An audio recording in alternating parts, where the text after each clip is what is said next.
Então, no livro Perturbações Espirituais, a gente vem lendo um problema que está tendo na casa espírita, em que o dirigente tinha se aproveitado de uma das frequentadoras, e agora ela estava grávida, e eles tiveram um encontro reservado, onde foi tudo muito tumultuado, com muitas reações, sentimentos negativos, que com a intervenção da equipe espiritual, as coisas foram se acalmando, eles retomaram um pouco do equilíbrio e se despediram daquele encontro já mais equilibrados e praticamente marcando um novo encontro para discutir com mais calma, com mais tranquilidade, o que fazer diante daquela situação. E a gente vai continuar agora. Ao amanhecer do novo dia, às primeiras horas, estava programada uma reunião mediúnica para atender aos espíritos obsessores que estavam encarregados de se utilizarem daqueles irmãos invigilantes para desmoralizarem o bom nome do trabalho espírita. Suave claridade permaneceu no recinto, e ao chegarmos à sala das reuniões públicas, fascículos de luz bailavam no ar, enquanto podíamos ver uma especial luminosidade que se exteriorizava do edifício na direção da espiritualidade. Algo surpreso, ia indagar ao amigo Elvídio, quando, gentil, ele acercou-se-me e esclareceu-me. Amigo Miranda, o centro espírita é santuário de bênçãos, onde os aflitos recebem o pão da paz e da coragem, mediante a oração que dirigem aos céus. Todos os esforços empreendidos, como sabemos, são assinalados pelo amor, que é a chancela de Jesus Cristo em nossa doutrina, produzindo sucessivas ondas luminosas que ascendam na direção do infinito para encontrarem sincronização com as esferas abençoadas que velam pelos labores espirituais realizados na Terra. Esse facho de luz também nos defende das agressões mais sórdidas dos espíritos trevosos, que têm dificuldade em vencer a barreira luminosa sobrecarregada de fótons e sinalizam a existência do bem em ação para os trabalhadores da seara do Senhor já desencarnados, para buscarem pouso e abrigo durante as suas incursões pelo planeta. E isso é interessante, né? Que aquela luz que se forma, né, que os envolve no trabalho, né, serve tanto para evitar que espíritos em desarmonia com o que vai ser feito se aproximem, como serve também, no caso, como um farol de fato, né, para chamar atenção para outros espíritos, né, já mais equilibrados, possam buscar ali um abrigo e um pouso para até recuperar as energias, né?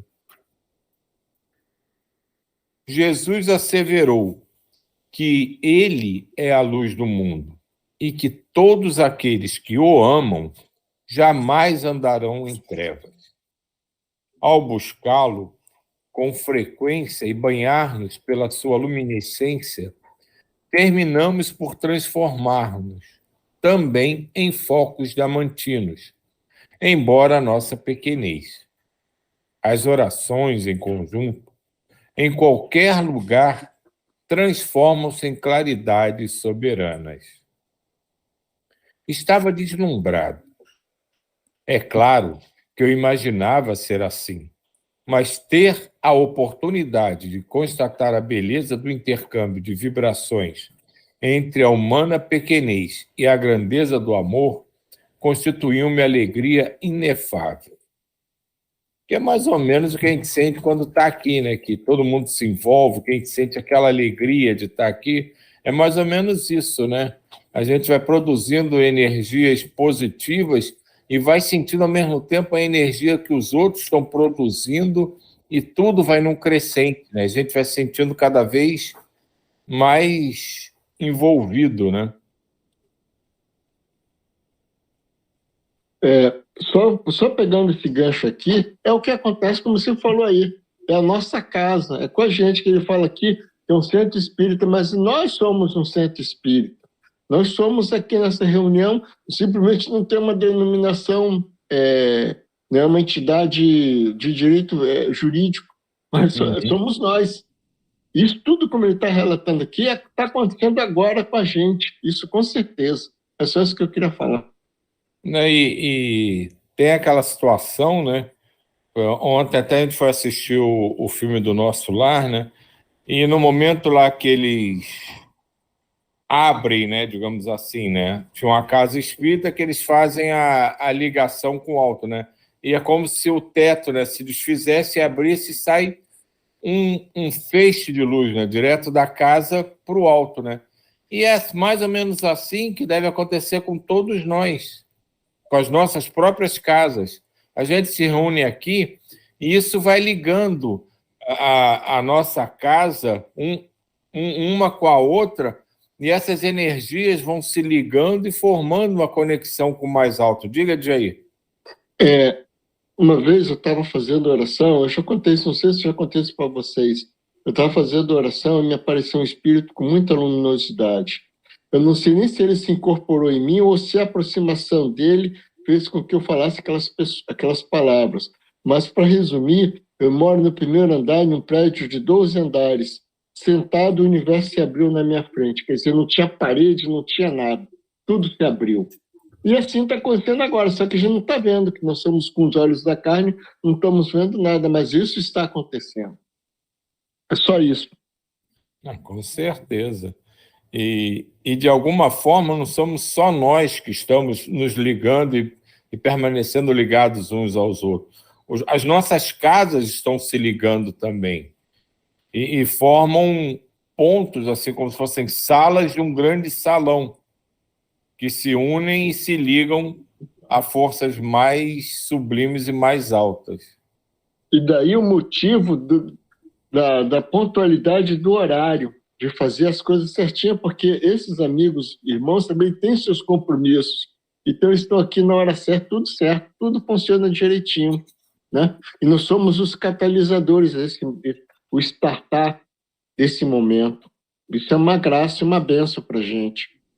Certeza.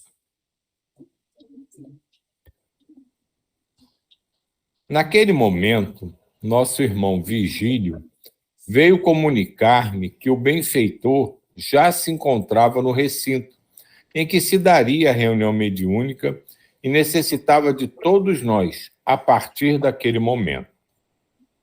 Retornando à sala mediúnica, lá estavam os demais membros da nossa equipe, nosso nobre irmão Elvídio e vários membros reencarnados da Sociedade Espírita que nos hospedavam.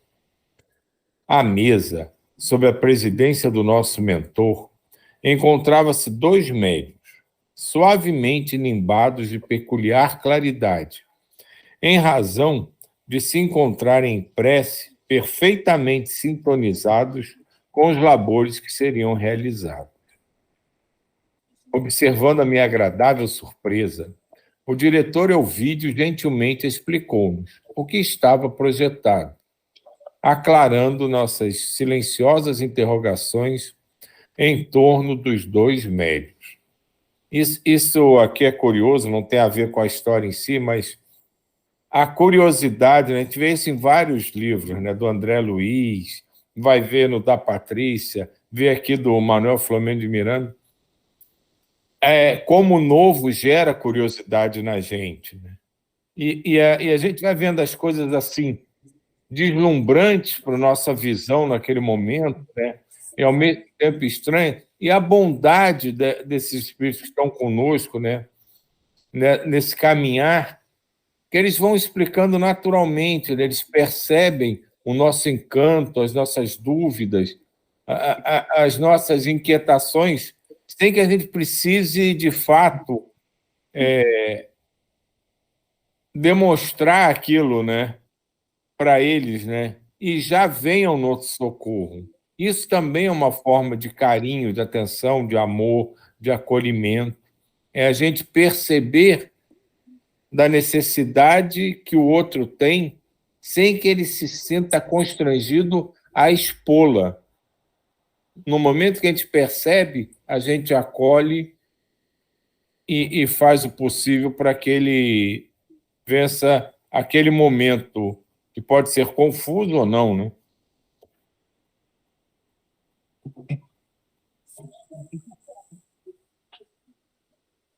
Então, observando a minha agradável surpresa, o diretor Elvídio gentilmente explicou-nos o que estava projetado, aclarando nossas silenciosas interrogações em torno dos dois médicos.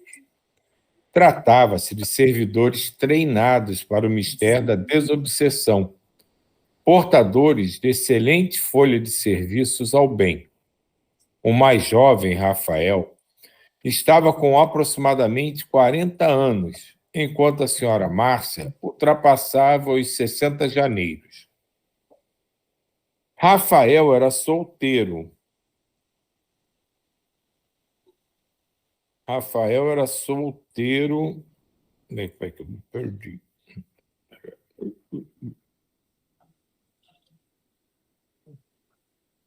Tá aqui. Rafael era solteiro e, desde antes do berço, era espírita.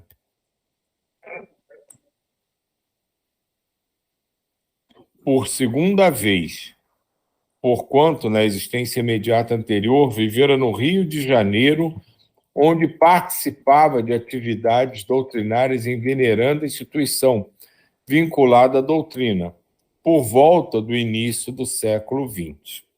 Isso é uma coisa interessante da gente comentar, né? Porque a gente sabe que o espiritismo em si tem em torno de 200 anos. Mas é muito possível que alguns de nós, ou todos nós até, estejamos não na nossa primeira encarnação espírita, pois a gente já teria tempo para isso, né? De ter encarnado, ter coisa. Não que a gente já tenha sido espírita, dedicado, como somos na atual jornada, mas que já tenhamos tido conhecimento da existência e já tido contato com alguma parcela de conhecimento espírita. Pois acredito que isso já deve ter acontecido com alguns de vocês, já teve vários livros. Eu mesmo, quando comecei a ler o Evangelho Espírita pela primeira vez, né, do Kardec, né, segundo o Espiritismo, tinha muitas passagens, muita coisa que eu li ali, que era como se eu já tivesse visto, lido aquilo em algum momento, né? E era a primeira vez que eu estava lendo aquele livro. Era, assim, a minha entrada em contato com o Espiritismo. Então, isso que aconteceu comigo, acontece com outros livros, né? Que talvez já tenha acontecido com vocês, pode ser uma sinalização que nós também não estamos assim tendo contato com a doutrina espírita pela primeira existência. Que a gente já tenha tido esse contato numa vivência anterior.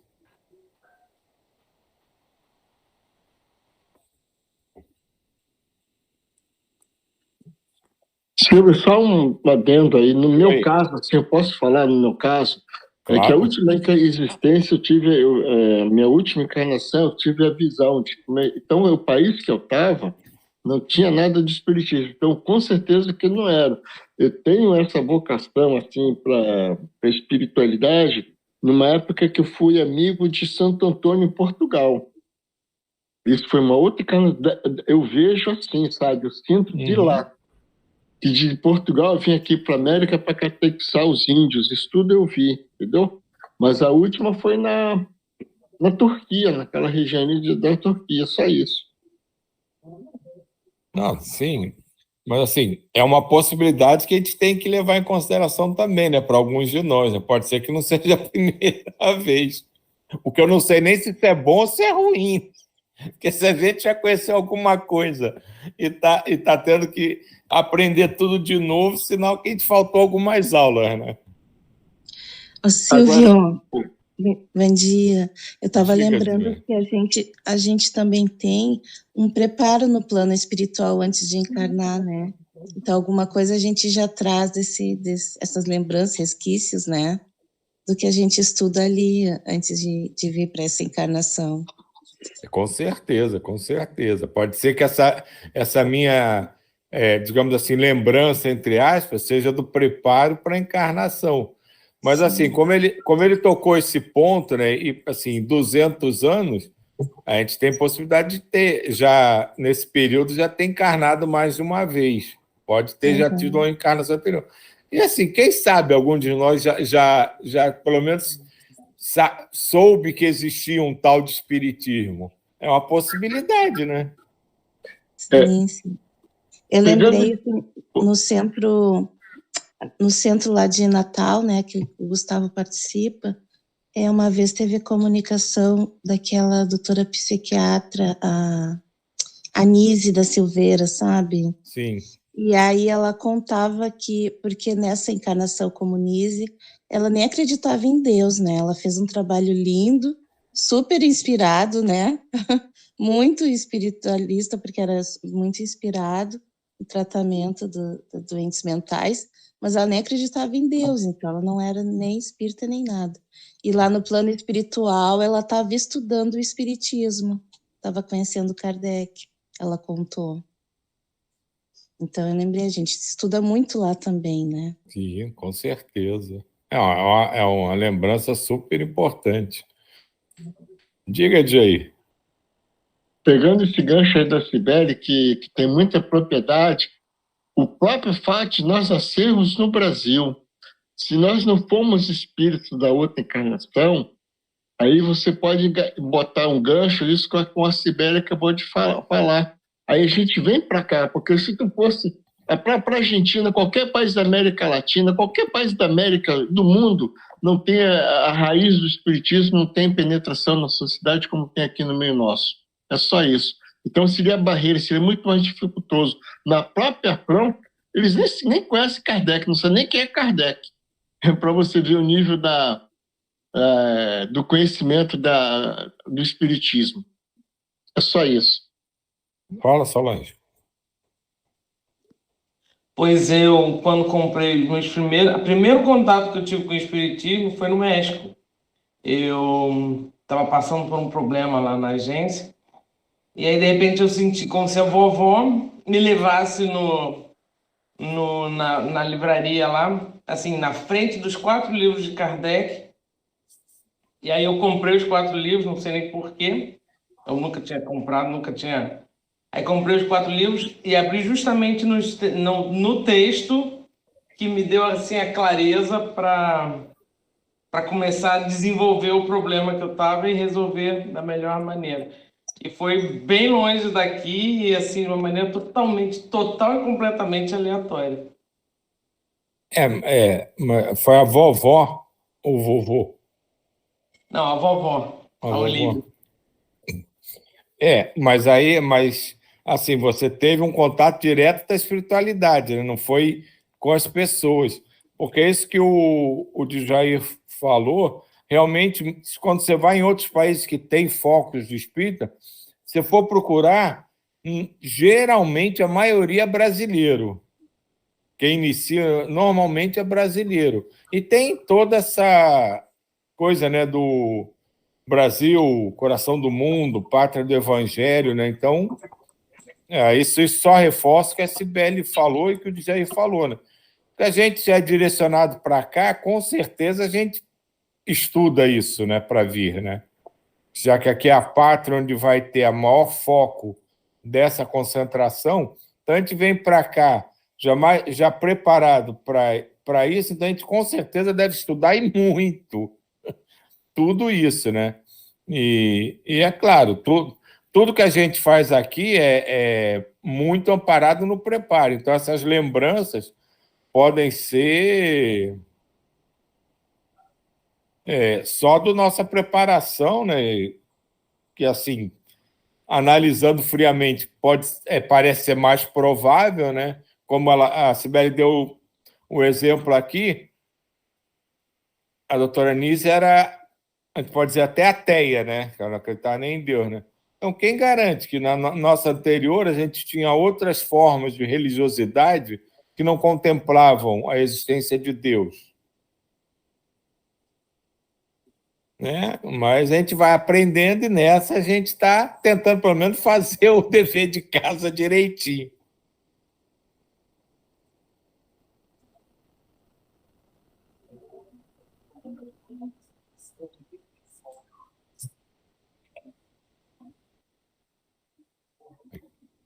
Em face dos comportamentos infelizes em outras existências, experimentava tormentosas perturbações na área sexual, havendo sofrido o resultado dos excessos, tornando-se vítima de espíritos infelizes que enxameiam em toda parte e o exploram impiedosamente.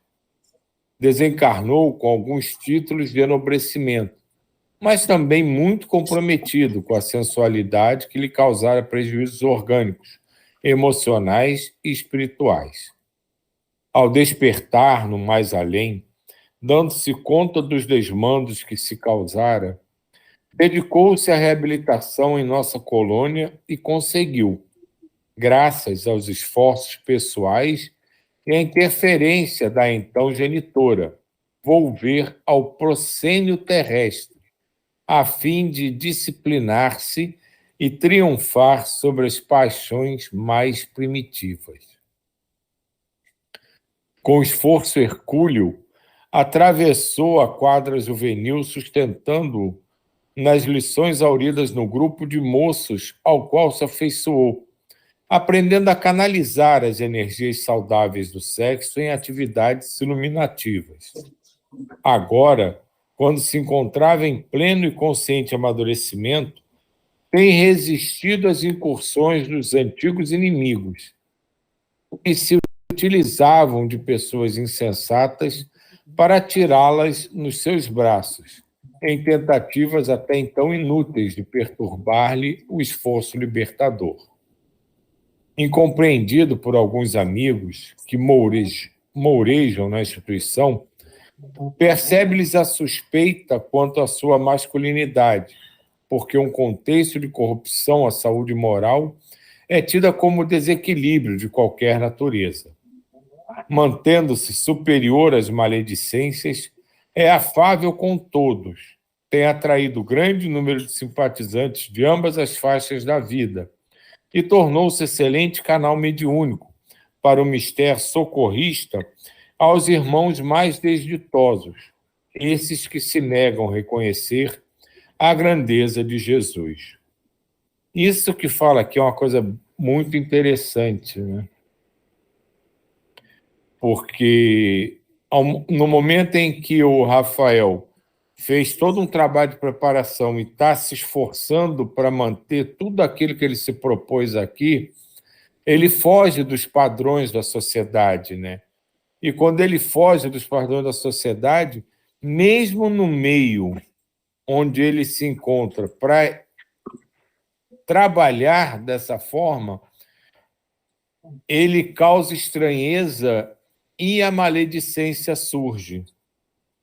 Né? Quando fala que questiona a masculinidade dele, pelo fato dele vir aqui convicto que ele tem que ter uma relação com a sexualidade que o desequilibrou na vida anterior, ser um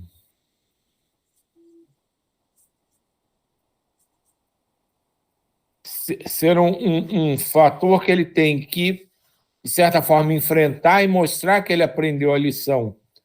E mesmo no meio espírita, ele encontra certa maledicência em relação a isso.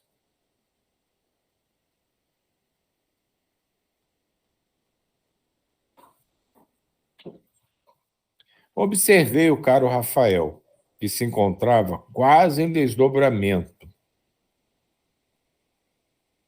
parcial, nimbado por suave luz que lhe saía do plexo solar, confundindo-se com as emanações dos chakras coronário e cerebral, demonstrando a profunda concentração em que se encontrava. O venerável espírito feminino envolvia-o em ternura e depreendia tratar-se da genitora do passado. Como sempre, as mães nunca abandonam a gente, né? Pode ser em que vida for. Quem é mãe de alguém sempre tem um carinho para o seu filho. Após o breve silêncio, o benfeitor prosseguiu. Nossa irmã, a querida Márcia, é viúva que atravessou o calvário do matrimônio de prova, com elevação, durante mais de 30 anos. O esposo, temperamental e ciumento, crucificava-a desde os primeiros dias do casamento. Não havendo sido mãe biológica, ele a culpava pela infertilidade, atormentando-a sem cessar. Foi nesse período de padecimento que, conduzida por uma vizinha generosa, adentrou pela primeira vez nesse santuário em busca de paz. Carinhosamente atendida, passou a iluminar-se com as leituras e reflexões, as palestras e a convivência com a doutrina espírita, adquirindo resistência e entendimento em torno das soberanas leis da vida, suportando o peso da cruz com estoicismo até o momento final, em que o marido insensato e teleguiado por espíritos perversos desceu ao túmulo, onde ainda se encontra em lamentável estado de perturbação. Mais uma vez, veio trazido ao esclarecimento por seu intermédio, apresentando alguma melhora na atualidade, com vistas a futuras reencarnação redentora. Abnegada e discreta, auxilia no atendimento aos irmãos desafortunados em dolorosa situação socioeconômica, distribui com outras damas cestas básicas e consolo, aplica-lhes passes e doa-lhes palavras de luz e de ternura, com gestos de afabilidade e de doçura. Excelente médium sonâmbula, tem nos auxiliado no atendimento aos irmãos mais violentos, sob excelente controle que sabe impor aos comunicantes. Novamente silenciou, logo adindo. Bom, ele terminou aqui a apresentação dos médios, aí vamos deixar para o trabalho efetivo semana que vem, que já são 8h30.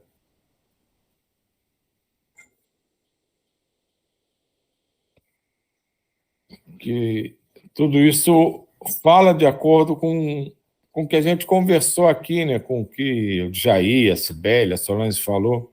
A espiritualidade sempre dá um jeito, né? A gente é preparado antes, vem alguém com a gente para ficar lembrando a gente do que a gente precisa fazer. E quando a gente está muito distraído mesmo, como no caso da Solange, vem um parente que assim, até inesperado, porque, claro que vocês não conheceram, mas essa nossa avó especificamente, ela era muito sisuda, muito dura, né? E até a face dela era sempre daquela coisa rigorosa, né? Eu me lembro de poucas vezes ter visto a vovó sorrir, né? Ela era muito séria, né? Ela era muito, muito séria. A gente até brincava que ela era um cão de guarda, né? Porque ela era baixinha, entroncadinha, e estava sempre com aquela cara sisuda, séria, né?